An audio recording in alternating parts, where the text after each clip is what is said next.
3 وفيات و15 مصابا بسبب حريق عقار فيصل. تباشر النيابة العامة بالجيزة اليوم الأربعاء تحقيقات موسعة في واقعة نشوب حريق في عقار منطقة فيصل. أسفر هذا الحريق عن وفاة 3 وإصابة 15 شخص آخرين. تبين أن سبب الحريق حدوث ماس كهربائي في جهاز تكييف داخل متجر لبيع الملابس الحريمي، وامتد الحريق إلى 7 طوابق بالعقار.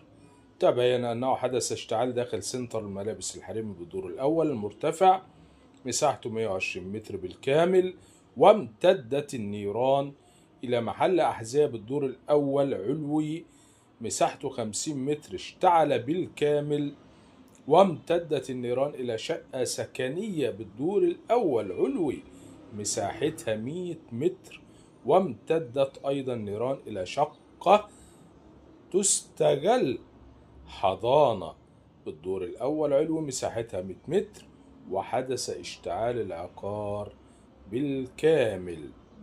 وقال شهود العيان أن النيران اشتعلت فجأة في محل الملابس، وخلال دقائق امتدت النيران فاستيقظ الناس على رائحة الدخان. ولأن الحريق كان في وقت متأخر من الليل، توفيت عائلة تسكن في الطابق الأول مكونة من رجل وزوجته وابنهما طالب في الثانوية العامة.